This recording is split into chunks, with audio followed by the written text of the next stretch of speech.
My name is Helen Museri, and today for my informative speech, I'm going to make Kenyan fried rice. Why am I going to make Kenyan fried rice? Well, it's a favorite dish of mine that my mom used to make for me a lot when I was younger, and I love it. So I'm going to show you how to make it today. So the first step is going to be prep, and that's going to include gathering all the materials and or supplies needed in order to make this dish. What's needed is carrots, onions, tomatoes, tomato paste. You're going to need 2 cutting boards and 2 knives. Salt, pepper, olive oil, and pilau masala, which is a spice that they use specifically for this dish. But don't be discouraged if you don't have this. But it can be purchased at an Asian market. Rice, which is long grain basic rice. And then you're also going to need the beef. So for the first step, which is the prep, you're going to come over here to the first cutting board and you're going to cut up all your veggies, which is the onions, the tomatoes, and the carrots. And then you're going to come over here, once you finish that, and you're going to cut up the beef. And when you cut up the beef, make sure to cut them up into small pieces because the dish tastes better, and that's just how they make it, with small pieces. And you're going to leave your veggies and your beef on the cutting board, and you're going to come over here to the first pot.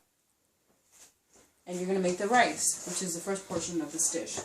And for this dish, you're going to need 2 pots and a spoon also, in addition to the other materials I said before, to cook this. So in here, you're going to make your fried rice, or just the basic rice. You're going to get a measuring cup, and you're going to put 2 cups of rice and 4 cups of water, because it's 1 cup of rice for every 2 cups of water. So, but if you do not know how to make, or you're not used to making rice on the stove, there's the good old-fashioned rice cooker, and that can make great rice as well.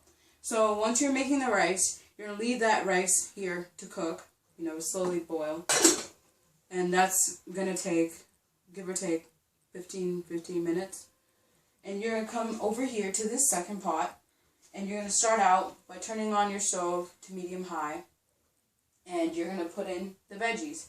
So that's going to include the onions first. So you're going to start off cooking the onions in here with some little cooking oil, and you're going to come over here, take your beef, and you're going to put the beef in here. And so you're going to stir, let's say we're stirring, you're going to stir the onions and the beef and the oil, and you're going to cover that for 5 minutes and let that cook. So 5 minutes is up, and they're cooking. And from that point on, you're going to take the carrots, and you're going to take the tomatoes, and you're going to put them in here. And you're going to cover that again for an additional 10 minutes.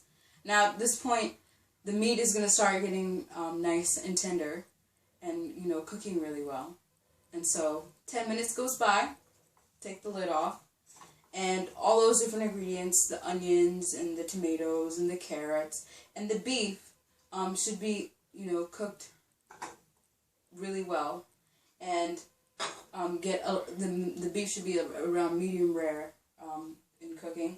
Then you're going to take your tomato paste, cut it up in a tomato can cutter. So either that or just a traditional can cutter. And you're going to put a little bit of it in here, in addition to adding all your spices. So you're going to add the salt, the masala, and the pepper.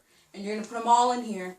And you're going to close this lid one final time for about, give or take, 10-15 minutes. It all depends on, how much content you're cooking. So the cooking time is going to, vary based on that.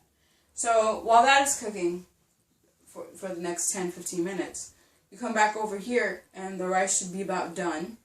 And once that's done, take it off the stove, let it cool off, take the lid off and such, and let it cool off. Then come back here, and everything should be blended in well, the spices, the beef, all the veggies, the carrots, and the paste.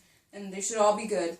And so from that point, what you're going to do is you're going to take the rice that you just finished cooking, and you're going to slowly pour it into the mix of this pot that's already cooking.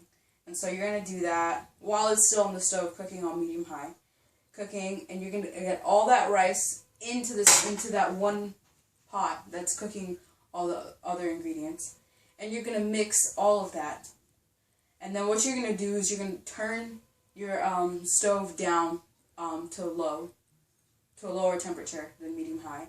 And you're just going to set your spoon down, cover this up for about 10-15 minutes, and you're going to leave it on low, and you're just going to let all those contents just slowly mix in together, and so that all the flavors and everything can combine and all that.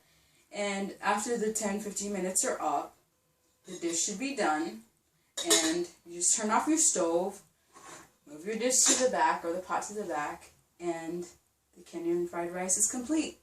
So I hope that the video was effective in helping you understand how you would be able to make Kenyan fried rice. So there are not that many steps. The steps are pretty easy, and I hope you enjoy, and thank you so much.